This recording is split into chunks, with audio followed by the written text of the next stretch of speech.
Welcome to the show. Thanks for having me. All right. So to start, would you like to give everyone some background into who you are? Yeah, my name is Mike Wang, and I am ex-Meta. Sounds kind of weird to say, but 2-3 weeks ago I was laid off, and I'm just kind of free-floating right now. So that's how I guess I found my way to your podcast. Before that, I did grad school for 7 years. I started in counseling psychology, and then I moved to social and personality psychology, and then I graduated with my PhD in 2020, and now I'm just looking to get hired. Yeah.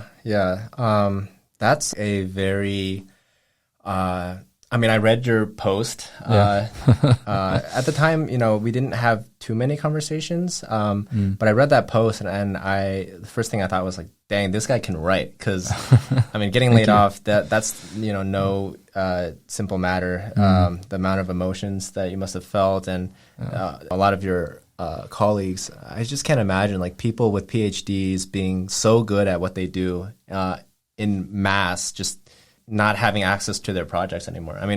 I personally get so attached to like my progress, and I just can't imagine like the rug just being pulled out from underneath me like that. So, I read that post, and you added there was like some flair to it, because you not only addressed like the brutal reality of it, but you also took your community, everyone who loves you and knows you, on to the transformation in your thinking, that there is an aspect of freedom that's, maybe you wouldn't have explored it yourself, but it was almost placed upon you with the way that they were restructuring. So, I knew immediately that you could write, and thank you. And there's probably like a whole lot of creative thought in your life and like a whole background that I could probably dive into. That's why I wanted to talk to you so badly. So I guess maybe we could just start off. Like I was curious with your time at Meta. Like what was the culture like working with them? Yeah. This is a great question. This is something that I think a lot of people want to know about. I think they hear a lot about what Meta's like from the outside. And I think in recent years, a lot of people have heard or have seen maybe like TikToks of like what kind of big tech culture in general is like. So the perception that people might have is people have it really easy working at Meta. They'll kind of walk around and do work for like an hour, go get a really nice meal within the company cafeteria, grab some snacks, talk to some friends, take a nap in the nap room, and then go back and finish another 2 hours of work and then call it a day. This is kind of accurate for some of the days, I think, especially for researchers like myself, who our work comes in waves, right? So some days I'll be working pretty like hard. So like I'll take my work home with me. I'll be working for like an 8 to 8 kind of day, 8 a.m. to 8 p.m. That's when I have like my data coming in and I'm analyzing and I'm trying to meet a deadline, right? So we'll have days like that. And then in between those stretches, we'll have days where it's kind of like what I described, right? Where we don't really have a hard assignment or a hard deadline. So we're just trying to figure out like, what can we do? We're walking around, we're trying to think of ideas or things that we can do to make our, to keep ourselves busy and do work as we're waiting for kind of like the next deadline to come through or the next project to come in. In general, I would say like the work culture is pretty extravagant. What I mean by that is there's a ton of resources. Anything that you can think of, we kind of get, right? So for example, we get free haircuts, free laundry, free travel, free food, breakfast, lunch, and dinner. Wow. We at least in the New York office, which is where I was based out of, they have a free gelato bar. So you just go get as much gelato as you want. Oh. I think they had happy hour, or they had,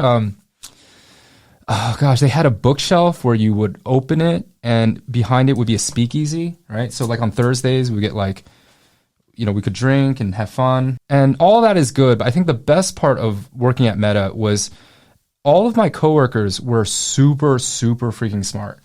I was like a peon compared to them, right? I didn't know what I was doing there, but everybody else was like a genius. And the thing that made that even better was they were genuinely nice people.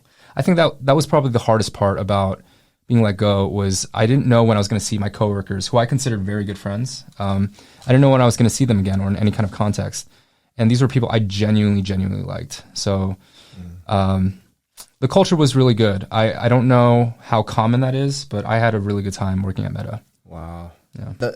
That's amazing to hear from the inside. Like I have experienced people work at places with shiny, large glass windows, sleek, modern design, but then they'll say, that unfortunately the reality of working there is that the culture's not great, that people are toxic, that there's like political struggles going on. But to hear that, from an insider, that it's actually that great and that you've met, such positive people that are not only talented, but also nice. It's a wonderful thing to have. And, I'm really sad that you don't feel certain when you find that again. Yeah. If I'll just clarify and say there was drama, right? Okay. Every now and then, right? There is drama like at any workplace, right? Okay. But it was super uncommon. And typically when it's there, it gets resolved pretty quickly because, a lot of people there are really good at like conflict resolution. So the worst I ever heard was like people calling each other like names, and then that got resolved super quickly. And I've never heard anything since that. Yeah. Okay.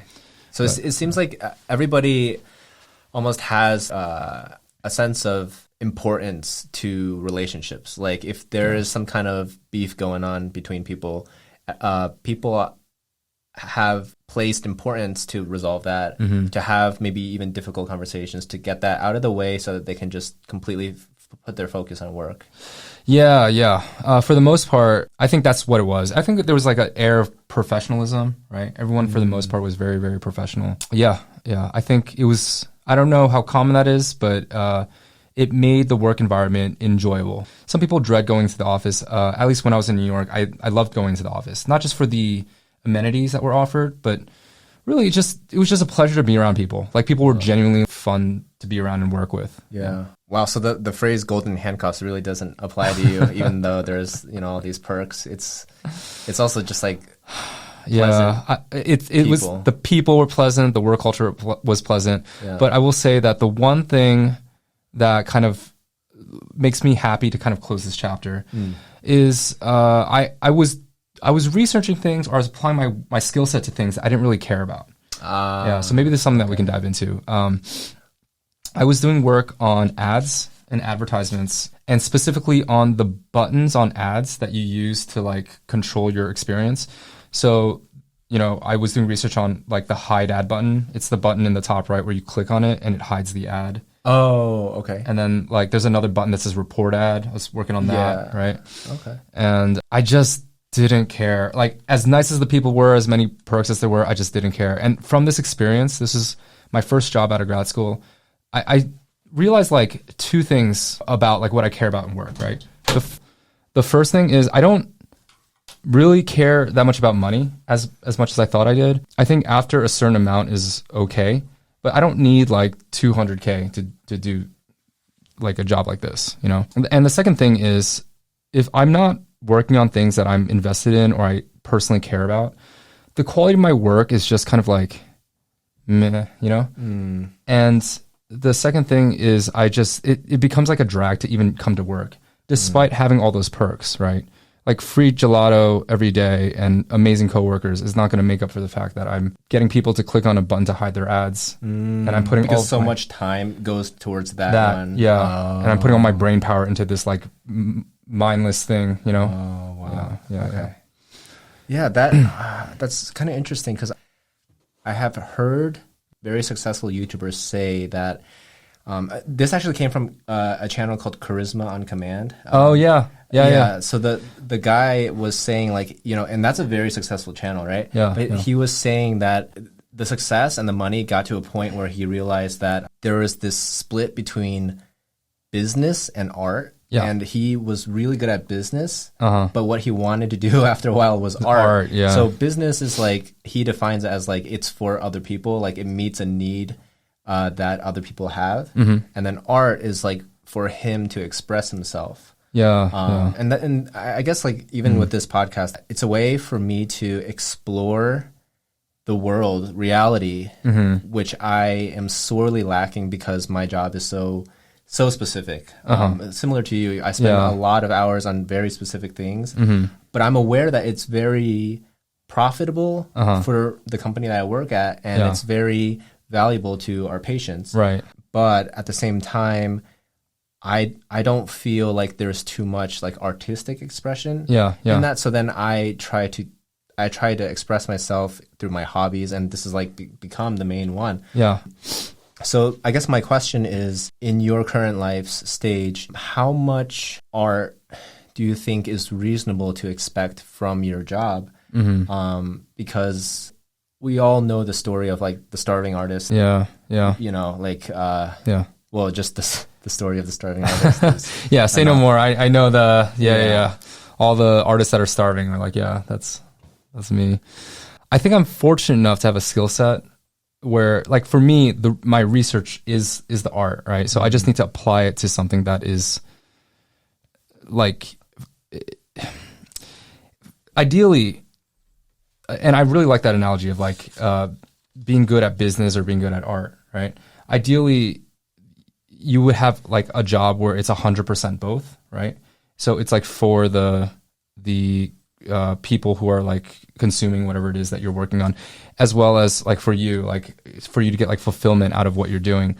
And if you think of research as art, so I'm a researcher, right? What I'm doing is it will be seen as for me if it's something that I care about, right? If it's something that I'm invested in. Whereas if it's not, right, then it's purely fulfilling some kind of business need, right? And so I think getting laid off kind of made me realize this.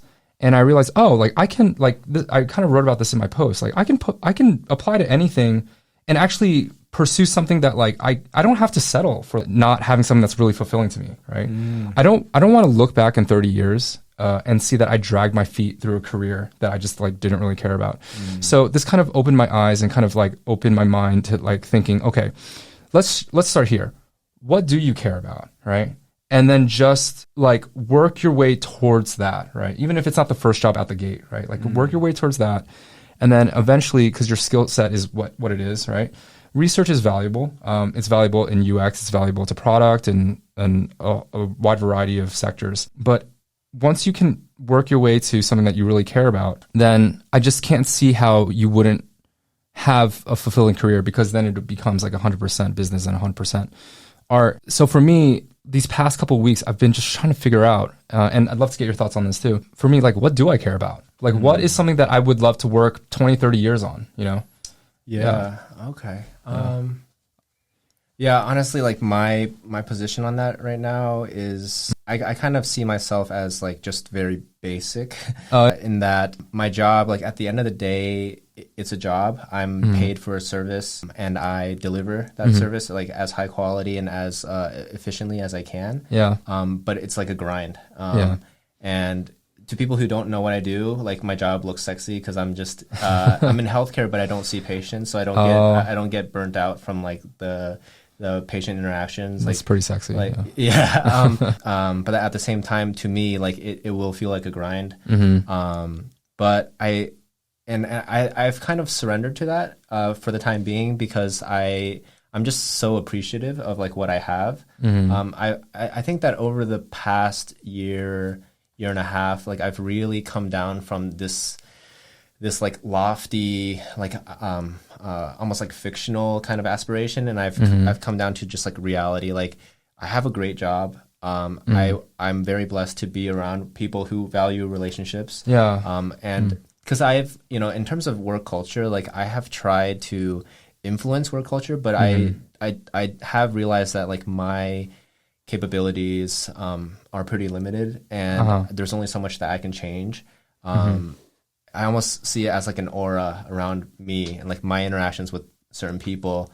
And I, just like through experimenting, I've realized that since I can only change so little, I kind of need to just place myself in a environment where everyone sort of values relationships and everyone's making an effort to keep relationships good. Because once relationships are good, I feel like we can all just throw ourselves at work and just like produce results. But like when relationships are like complicated, it kind of shakes the foundation, and we're not able to just focus on work and delivering what we're paid for. And so for me, like I do see work right now as like I'm paid a fair dime for a fair amount of work, and then after work I pursue my hobbies as a way to restore my energy, so that I go back to work. But the separation is that there's like work hours where it's not my time, and then there's my time. And my time is always less. And I have less energy remaining. And that's very basic. That I just feel like that's just life for most people. Right.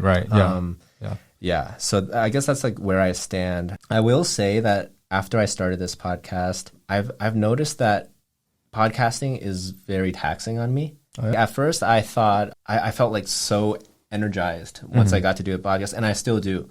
But I do notice that like after an episode, I get really tired because I learned so much in such a short amount of time. It's such like applicable knowledge. It's not influencers saying like you should aspire to the highest moral standard, whatever. Like, what does that mean? It's so high level. Like, it is applicable to like so many people, and that's why it gets so many views. Like, it hypes a lot of people up. But the applicable day-to-day nuanced perspectives, I get a lot of those in podcasts, and it takes a lot of like meditation and like mindful intentionality to apply that in my own life. And I do, and it takes a lot of energy. And so if I were to do this for a living, like if you were to just tell me today, like you're signing me for a living, I don't know if I could deliver because of like the amount of energy that it takes. I am glad that it's what I do in the fewer amount of hours that are mine, because I don't know if I could, do it like all the time. That makes sense. But I mean, that's just my personal perspective. I think if you have the energy to sustain like whatever art thing that you'd like to do, I would say just try it. And then and see like if it fits your energy, and if you can see yourself, scaling it into like a more full-time endeavor. I kind of feel the same way about other hobbies that I have, right? Okay. So you mentioned before, like I have like a creative side to me, like when I'm I attribute part of that to the fact that I used to write like short stories for fun.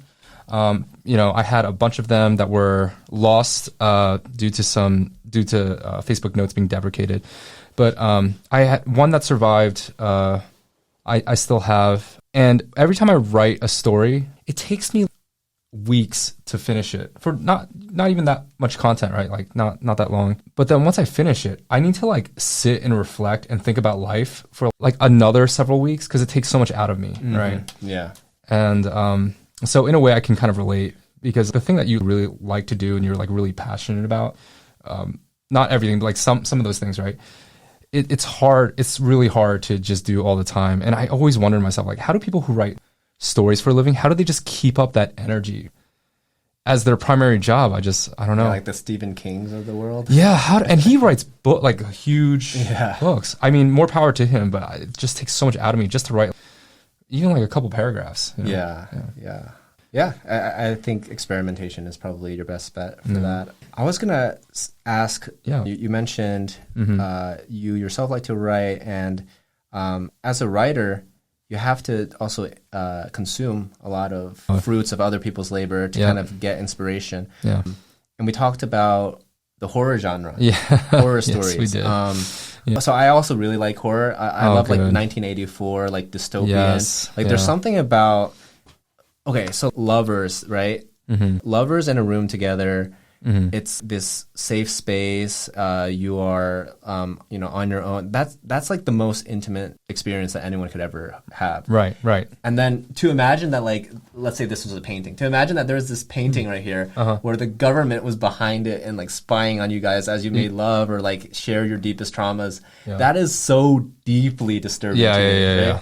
And I loved it, but also it's just like so disturbed by that aspect of 1984. And like that work is just so creative. I don't know what kind of experiences the author went through to come up with something like that. But I love the creativity. And you were saying, there's this creativity that's so central to horror. Personally, though, I find that I have a limit of horror that I can consume before I basically get like too disturbed to like seamlessly operate in society. So like, how do you, as someone who loves horror, compartmentalize that and still like go about normal everyday interactions? This is a really good question. I think I'm just a simpleton. I dive into horror. I appreciate the creativeness of it, and then I just kind of go about my day. I think just because I don't know. I think it's because I'm still so captivated by like the artistry behind creating like a good horror story. I know we were talking about before. So like I always contrast horror with like high fantasy, right? High fantasy to me. So high fantasy is like what we think of when we think of like Lord of the Rings, or like Narnia or like wherever. And it always contains like the same kind of creatures. You always have like wizards and elves and dwarves and some combination of that. And then it always seems like so overdone, You end up always with like some kind of coalition of like creatures, and they have to fight like some dark wizard or dark dwarf or whatever, right? And I feel like the genre, it just is overdue for like being reinvented somehow. But the horror genre, it's different because in order to be scared, you have to kind of constantly invent new ways. Like if you were new to the vampire genre, for example, right? You might be scared the first couple times, but as soon as you hear the same story over and over again, you stop being scared and you kind of get habituated over time, right? Okay. And that forces the horror genre to kind of be reinvented over and over again, right? So there are new stories, like Slender Man was kind of like a reinvention of the horror genre, right? Having like this tall, creepy figure without a face stalking people. Yeah. There was one I thought that was really creative that came out like maybe 2 years ago. It was like the, what is it called? The backrooms genre, where, or the backrooms thing where you kind of get stuck into like this monotonous series of rooms and you can't find your way out. And that is like a way to scare people, right? I thought that was really creative. Are you familiar with the backrooms? No, I'm just imagining it. It is kind of scary. Yeah, dude. Yeah. I'll send it to you later. It's terrifying, just being stuck in like the same musty like office space and you just can't find your way out. So I really appreciate. They have games on that though. Huh? They have games on that. I think. Yeah. So I've seen gameplay that's similar. Oh yeah, is it called the Backrooms? Because they made a ton of VR games for the Backrooms now. Okay. I've definitely seen VR games. But it's cool because it evolved just through like Reddit and stuff. Like people just came up with this horror story. I think they've combined it. Like they have backrooms where you're stuck, and then they have like Slender Man. Chasing you through the backrooms. Okay, yeah. That's actually 10 times scarier. Yeah. So I think for me, like, I see now. I see the creativity. I just see the creativity, and I'm like more in awe of that, and I get captivated by that. Where my mind doesn't even register the fear yet. But Okay. Yeah. I appreciate the horror genre. And also, I think as I've gotten older, I've gotten like less scared of things. So it helps me appreciate the genre a little bit more. Yeah. I've definitely as well, like just been more open to horror. I don't know. I mean, like, so as an adult, like working life, it cultivates grit. Yeah. You know? Like, like being like defensive about stuff, that doesn't fly at work, right? Right. So like, you have to take things less seriously. You have to like see the bigger picture. Everyone there is just trying to be professional, trying to earn a living, and then go home, spend time with their families, whatnot. So like when you learn to go through life, go through like interactions, and not take it so seriously, and like not be so hurt all the time. Yeah. You start realizing, oh, now I have enough grit to like kind of deal with some of these horrors. Like, this is kind of interesting, Yeah. Versus as a kid, why would you voluntarily throw yourself into that kind of experience? Yeah. And unless you want to like self-traumatize, Right, yeah. But it's cool, man. I love a good horror story now. That's cool. Yeah. For the creativity. I think what I'm kind of getting is that, because to answer my question about like how do you not be too disturbed? Yeah. It's almost like, so adults voluntarily get into horror because it's like the fear is localized to that game or that film, and then once you close the book or once you turn off the TV, it's gone, and it's been like fun, and you can kind of like taste the creativity that came into producing it. But something like life fear, that doesn't end unless like your circumstances change or something. Right. So yeah, there is that sense of like safety that's in enjoying a work of horror. Yeah, there's a sense of safety.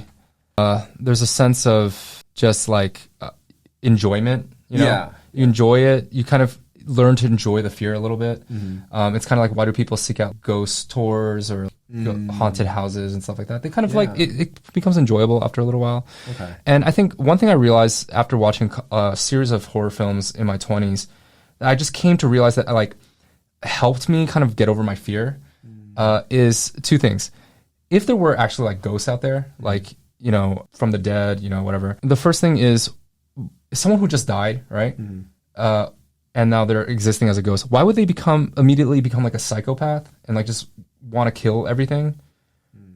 That to me doesn't seem right. Like, you know, if you died, you wouldn't just become a psychopath, right? That's true. Yeah. I mean, hopefully not. Unless there's like a group of people that caused me to die. Oh yeah, and then you got to get revenge. Yeah. Yeah.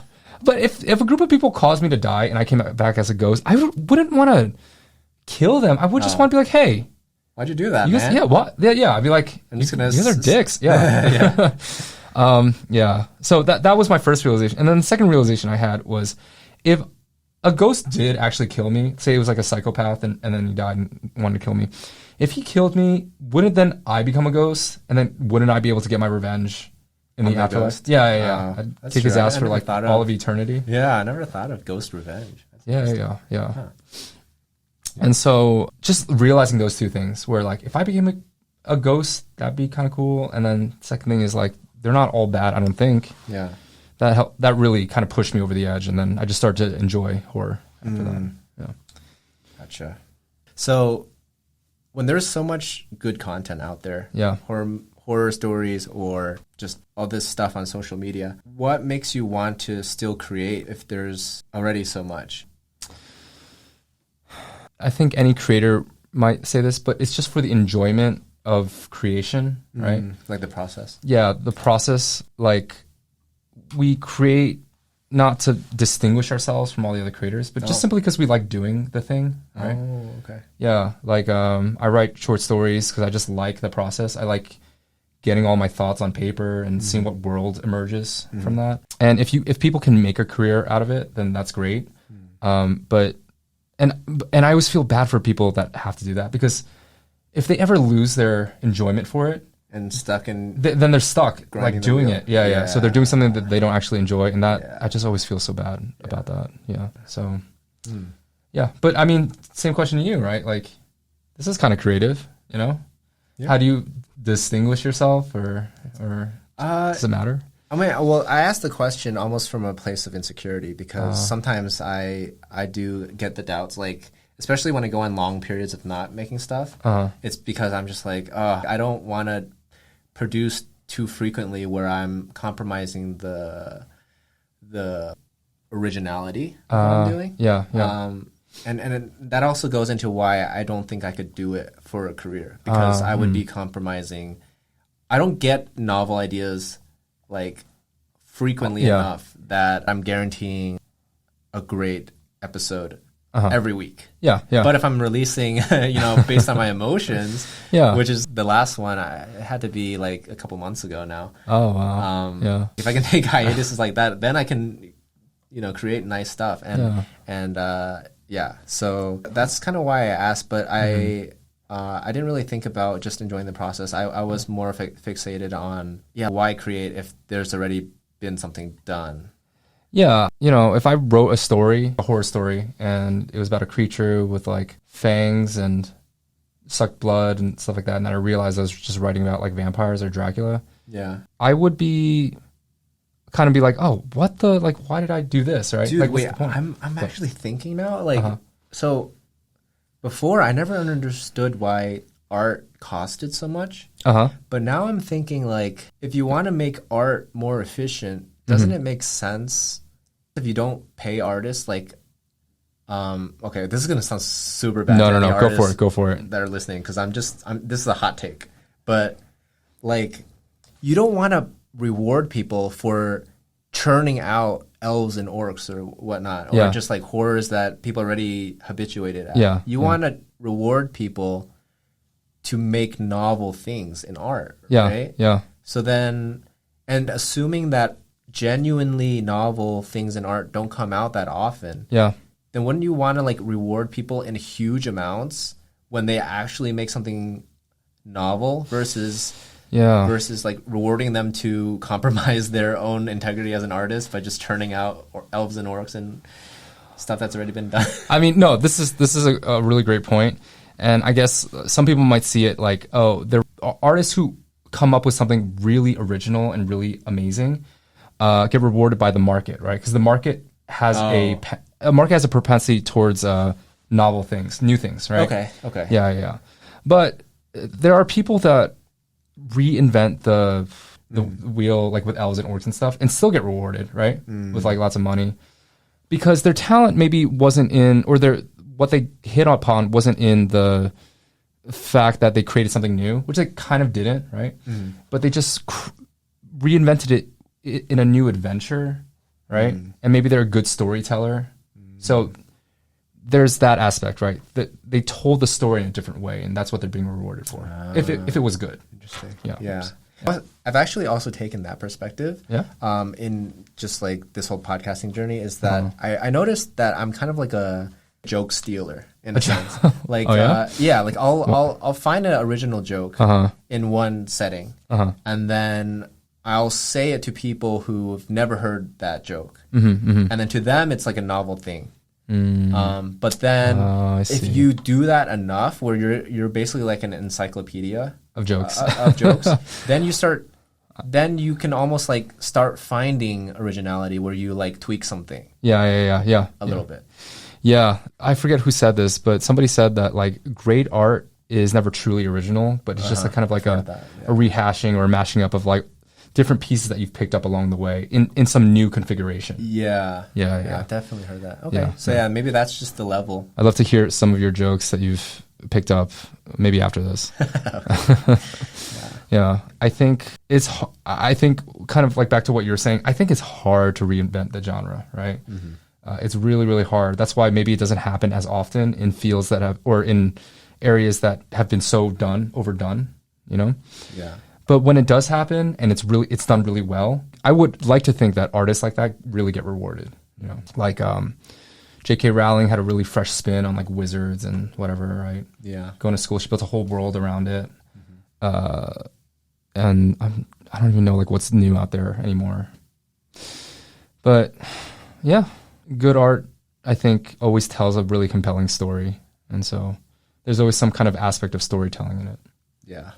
Also, just going into the idea of being a walking encyclopedia, one of the things that really pushed me to start a podcast is I really like to consume content from motivational speakers or like just valuable life lesson type stuff. Who motivational speaker do you? Wow, that was really bad English. Which motivational speakers do you listen to? So I like Jordan Peterson. Oh, okay, yeah. JP. And then I guess not only motivational speakers, but also just like informative people. So like Andrew Huberman. Oh yeah. He's a legit neuroscientist. Yeah. Like I mean, Stanford professor. Yeah. Can't get to teach at that level without being legit. Yeah, he's very, very smart. And then just like kind of synthesizing my own form of what I think is the most powerful idea of these people. Because I also noticed like people who read the same book aren't going to respond to it the same way. Like person A might be like texting their new crush, and then person B might be like fully fixated on the book. So person B will get a lot more value out of the book than person A. And then when they're talking about it afterwards in book club, person A might just be like, "Yeah, I don't know, dude. I think it was okay. Like his ideas are all right." But then person B is like, "Dude, like what about that part when he talked about like how to break the cycle of depression or whatever?" And you're just like, I don't know. Yeah, like person A. So. Anyway, but what's really interesting is like, so the yesterday. So first of all, like, I woke up really early on a weekend, right? And I didn't start doing that until I read a book called The Miracle Morning by a guy named Hal Elrod, and he basically was a guy who he was like killing it in his job. I think in an advertisement firm or something. He was like 20 something, making good money, and like really on a great trajectory. And then he got into this terrible car accident where he just like fractured everything in his body. Oh God. And just obviously it like broke his trajectory. But he basically in that phase of healing and rediscovering what he can pride himself on. he created this program like the Miracle Morning because he basically would get up a couple hours ahead of work and then just kind of like carve out time to do like certain activities that really helped him achieve his growth goals. And it's this time where no one else is up, so he's able to be really focused without any distractions. And he was saying it's especially important if you have a family, you know, just no one else is tugging at your attention economy with their needs. So you can really just focus on your own progressions. And yeah, so anyway, that's one example of me taking from an informative person and like applying it. Yeah. And then the second thing was, as I was doing my morning routine, so like I start with reading. Yeah. And I was reading a book called The Law of Attraction. Okay. No, sorry. I was reading a book called The Secret. And in The Secret, they say like the secret is like the law of attraction. But that law is also from Think and Grow Rich by Napoleon Hill. I think I've heard of it. Yeah. Yeah. But anyway, basically, this law is like, at least the way it's phrased in this book, they're saying that thoughts become things that you can hold in your hand.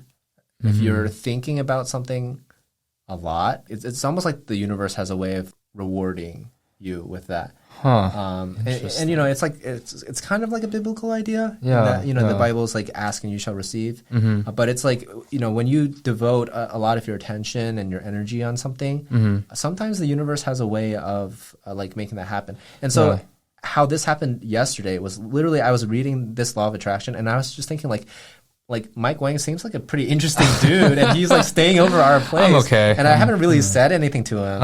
And then like I was thinking that the night before, and then like that morning you woke up and you're like, "Yo, what are you doing?" Yeah, I was like, "Oh, you're up so early." Yeah, and then you know, and then we kind of like hit it off. And we got this to happen. So, I was just wondering. For you that morning, like, did you feel anything special, or you're just going about your day? There's a guy in the living room as you were going to the bathroom, or what? I mean, the only special feeling I had was the pain that came from just too much pee.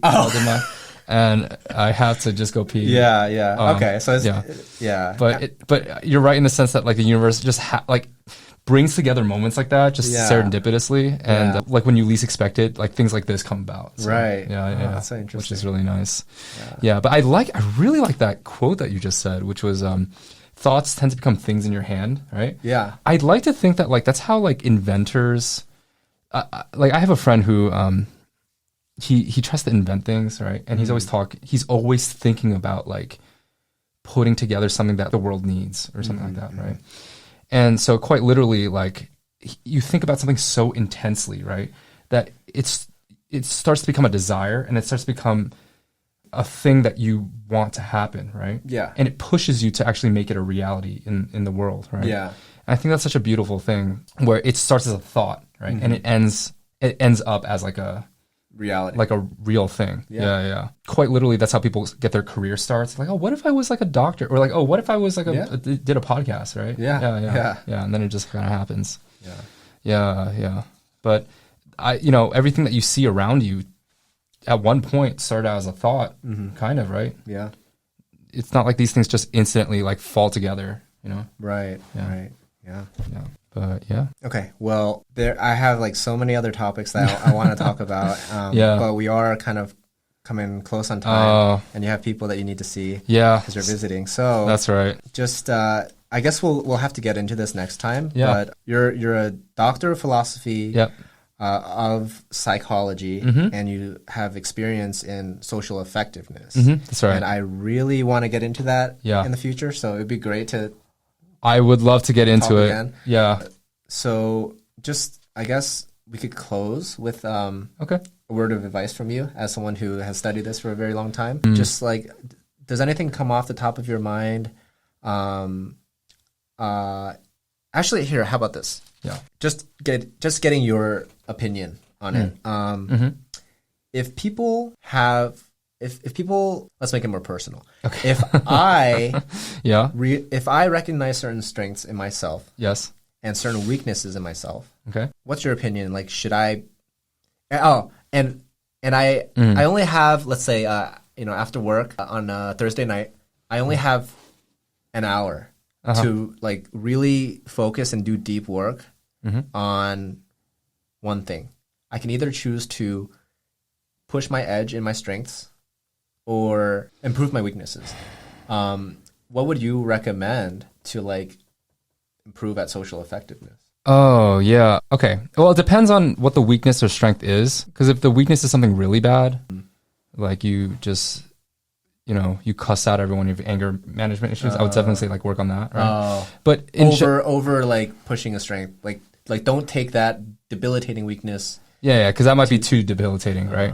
But so for my research, I would say in terms of social effectiveness, one thing that I found across all of my studies is that extroversion plays a big part in being able to effectively achieve a wide variety of social goals, right? If you think about it, that kind of makes sense, right? Yeah. I don't think it's because people who are extroverted just started out with good social skills and it fed into them become extroverted. Maybe there's a component of that. I just think that proclivity to crave social gathering or interaction, right, pushes them to seek it out, right, and then have more time interacting with people. And from that, I think like when you interact with people more, naturally you become better at it, right? It's kind of like putting more time at the gym, right? But in this instance, it's kind of putting more time being around people, learning how to be around people and that kind of thing. So that proclivity of craving social interaction pushes extroverts to do that.